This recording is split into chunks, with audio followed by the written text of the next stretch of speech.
কপালটাই যখন ফুটো তখন আর ঘরের চাল নিয়ে কি বল। হাতের 5 পা দেখেছো মনে হয়, এবার এখান থেকে বিদে হও দেখি। যাক বাবা, আমি আবার কি বললাম, বুঝেছি।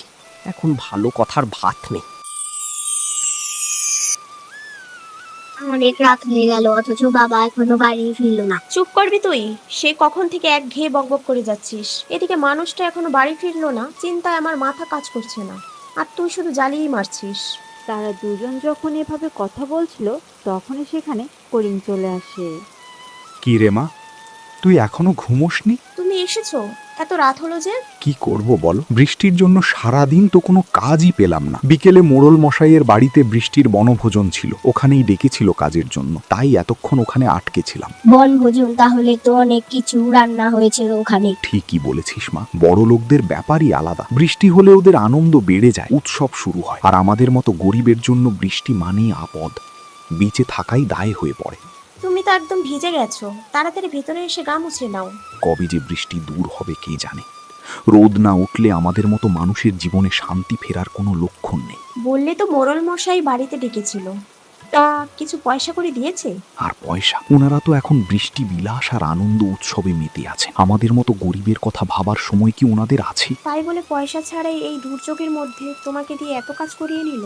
বাদ দাও তো সব কথা, কাল সকালে একবার গিয়ে দেখব, যদি দয়া করে পাওনা মিটিয়ে দেয়। আচ্ছা, এখন আর ওসব ভেবে মন খারাপ করো না। তুমি বরং মিলির ঘরে গিয়ে একটু জিরিয়ে নাও। আমাদের ঘরের অবস্থা তো দেখছই, চাল ফুটো হয়ে জল পড়ছে, এখানে আজ শোয়ার উপায় নেই। কপালটাই যখন ফুটো তখন আর ঘরের চাল নিয়ে কি বলবো। যাও, আমার জন্য ভাত নিয়ে এসো।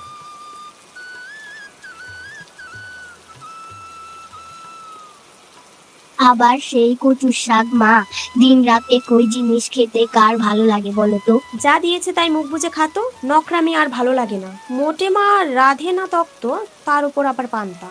এভাবে কেন বলছো মা? তা কি করবো শুনি? এমন ভাবে বলছিস যেন তোর বাবা কোনো বড় জমিদার। একে তো ঘরে চাল নেই, বাবার কাজ নেই, তার উপর মেয়ের রাজকীয় আবদার যেন লেগেই আছে। ওকে বকছো কেন? সবই আমার পোড়া কপাল। কোথায় ভেবেছিলাম বর্ষা নামার আগেই ঘরটা একটু সারিয়ে নেব, মাঠে কাজ করে কিছু টাকা জমাবো, কিন্তু কিছুই হলো না। বুঝলে বউ, আমাদের মতো গরিবের স্বপ্ন দেখাটাই আসলে পাপ। তুমি কাঁদছো কেন?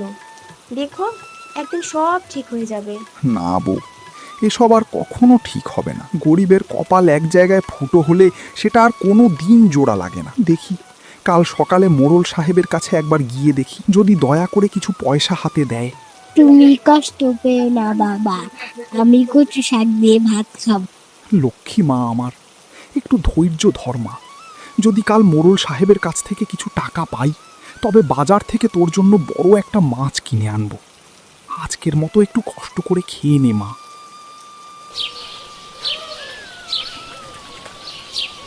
এখনো শুয়ে আছো যে?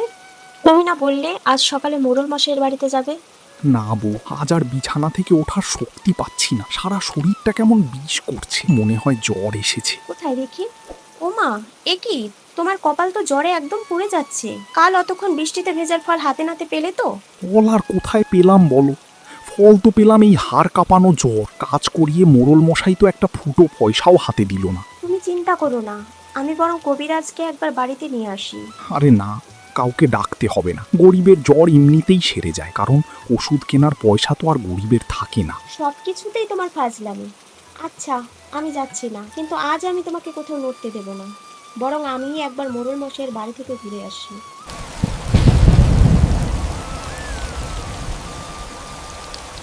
আরে কি তুমি এই অবেলায় আর বৃষ্টির মধ্যে আমার বাড়িতে কেন এসেছো? দেখো বাপু, আমাদের কাজ কালকেই সব শেষ হয়ে গেছে, আজ আর তোমাকে কোনো কাজ দিতে পারবো না। না মোড়ল মশাই, আমি কাজ চাইতে আসিনি। আসলে আমার স্বামী করিম কালকে এখানে কাজ করতে এসেছিল। সারাদিন কাজ করেছে, অথচ কোনো পয়সা পাইনি। সেই পাওনা টাকাটা নিতেই আমি এসেছি। ও আচ্ছা, তুমি তাহলে করিমের বউ? আগে বলবে তো। দাঁড়াও, আমি তোমাকে কিছু টাকা দিচ্ছি, এই নাও। ও যা কাজ করেছে তার হাজিরা যদিও এতটা হয় না, তবুও তুমি ঘরের বউ মানুষ, নিজে টাকা চাইতে এসেছো, তাই তোমাকে এইটুকুই দিলাম। এই কি মোড়ল মশাই, মাত্র 100 টাকা? আমার স্বামী তো বললো সে কাল যা কাজ করেছে তার হাজিরা কম করে হলেও 300 টাকা হওয়ার কথা। তাই নাকি? হাতের 5 পা দেখেছো মনে হয়। এই নাও, আরও 50 টাকা দিলাম। এবার এখান থেকে বিদে হও দেখি। উটকো ঝামেলা আর কাকে বলে। গরিব বলে মানুষ আমাদের এভাবে ঠকাবে? ঘরে তো চালও নেই, এই টাকা দিয়ে কোনো মতে চাল কেনা হলেও বাজার করা হবে না। সে যখন বাজারে চাল কিনতে যায় তখনই তার চোখ পড়ে বাজারে শাক বিক্রি করতে থাকা এক মহিলার দিকে। সে দেখে একটি মহিলা বসে থেকে কচু শাক বিক্রি করছে। আমাদের বাড়ির আশেপাশেও তো কম শাক নেই, আমিও যদি শাক তুলে বাজারে বিক্রি করি তাহলে ভালোই হবে। এরপর সে বাড়ি ফিরে তার স্বামীকে সব কথা খুলে বলে। তার স্বামী প্রথমে না করলেও পরে রাজি হয়ে যায়। আজ তোমার শরীরটা কেমন? কালকের চেয়ে আজ বেশ ভালোই বোধ করছি। দেখি আজ একবার মাঠে গিয়ে ঘুরে আসি, যদি কোনো কাজ পাই। না না, এই বৃষ্টিতে তোমাকে আর কোথাও বাইরে যেতে হবে না। জ্বরটা তো এইমাত্র একটু কমলো, এখন এই ভেজা বাতাসে বাইরে গেলে আবারও জ্বর আসবে। তাই বলে কতদিন আর এভাবে ঘরে শুয়ে বসে থাকবো বলো? আমাদের মতো মানুষের কি অসুখ নিয়ে ঘরে পড়ে থাকলে চলে? ওসব নিয়ে তোমায় ভাবতে হবে না। কালকে তো বললাম আজ থেকে আমি শাক তুলে বাজারে বিক্রি করব। ওতে আর ক টাকাই বা আসবে বলো? কিছু না আসার চেয়ে যা আসে তাই অনেক। নাই মামার চেয়ে কানা মামা তো ভালো। তুমি এখন ওসব দুশ্চিন্তা ছাড়ো তো, আমি এখন মাঠে যাব শাক তুলতে। ওই তো ওখানে অনেক কচু শাক আছে, আমি বরং ওখান থেকে শাক তুলে বাজারে নিয়ে যাই। সারাদিন তো কেটে গেল, কিন্তু আমার একটা শাকও বিক্রি হলো না। কখন থেকে এই শাক নিয়ে বসে আছি, অথচ কেউ একবার ফিরেও তাকালো না। এখন আমি এই শূন্য হাতে কোন মুখে বাড়ি ফিরবো? কি ভাবি আপনি এখানে? হ্যাঁ ভাই, আসলে বৃষ্টি হওয়ার পর আপনার ভাই তো কাজে যেতে পারেনি, তাই আমি ভাবলাম বাজারে এসে শাক বেচে যদি কিছু টাকা পাওয়া যায়। তা আপনি যাই বলেন ভাবি, করিম ভাই এটা খুব অন্যায় করেছে। যতই অভাব হোক, ঘরের বউকে কি কেউ এভাবে বাজারে পাঠায়? তাও আবার সামান্য এই শাক পাতা বেচতে। কেন ভাই, শাক পাতা বেচা কি কোনো পাপ? লোকের কাছে হাত পাতার চেয়ে নিজের খাটুনি করে খাওয়া অনেক সম্মান। আমি সৎ পথে উপার্জন করছি, এটাই আমার কাছে অনেক বড় পাওয়া। যাক বাবা, আমি আবার কি বললাম? বুঝেছি, এখন ভালো কথার ভাত নেই। এখন আমি কি করব? অভাব তো আমাদের ছায়ার মতো পিছু লেগেছিলই, কিন্তু এখন এই সর্বনাশা বৃষ্টি এসে আমাদের জীবনটা একেবারে ছারখার করে দিল। তবে কি সত্যিই এই দুনিয়ায় সৎভাবে বেঁচে থাকার কোনো পথ নেই? এসব নিয়ে সে যখন মন খারাপ করছিল তখনই সেখানে এক বুড়িমা আসে। এই যে মা, তোমার শাক কত করে আটি? বেশি না বুড়িমা, 10 টাকা আটি। কিন্তু মা, আমার কাছে যে ভাঙ্গা মাটির থালা ছাড়া আর কিচ্ছু নেই। ঘরে নাতনি বায়না করেছে আজকে নাকি সে কচুর শাক ছাড়া ভাতই খাবে না। অনেক খুঁজে তোমার কাছে এলাম মা। বেশ বুড়িমা, আপনি শাকগুলো নিয়ে যান, এর বিনিময়ে আমাকে কোনো টাকা দিতে হবে না। না না মা, এটা হয় না। তুমি কত কষ্ট করে শাক বেচতে এসেছো। এই নাও মা, তুমি বরং আমার এই ভাঙ্গা মাটির থালাটা রাখো। না না বুড়িমা, আমার কিচ্ছু লাগবে না। তাছাড়া ওই ভাঙা থালা দিয়ে আমি কি করব? এটা তো কোনো কাজেই লাগবে না। এমন ভাবে বলো না মা, কার ভাগ্যে কি আছে সেটা কেউ জানে না। আমি তোমাকে ভালোবেসে এটা দিচ্ছি, কে বলতে পারে হয়তো এই ভাঙ্গা থালাটাই তোমার সব কষ্ট দূর করে দেবে। এটা তুমি বাড়ি নিয়ে যাও মা। বেশ বুড়িমা, আপনি যখন এত করে বলছেন তখন আমি থালাটা বাড়িতে নিয়ে যাব।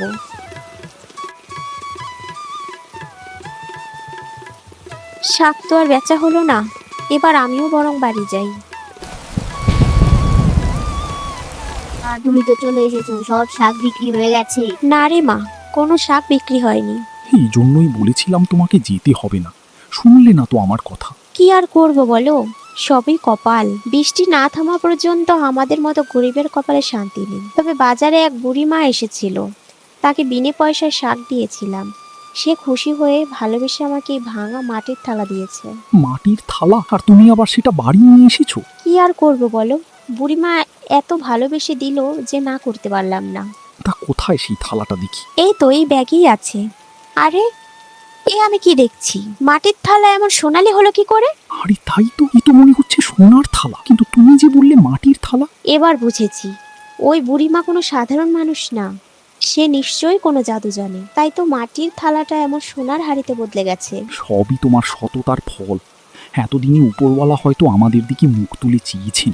আমারও তাই মনে হচ্ছে। তুমি আজকে এটা বিক্রি করে একটা নতুন ব্যবসা শুরু করো, এখন থেকে আমাদের কষ্টের দিন শেষ। সোনার থালা বিক্রি করার টাকা দিয়ে তাদের সব অভাব কষ্ট দূর হয়ে যায়। হ্যালো বন্ধুরা, কেমন লাগলো আমাদের আজকের গল্পটি?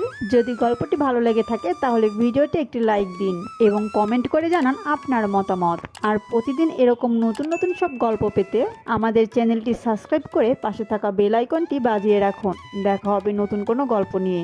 আজ তবে আসি, টাটা, বাই বাই।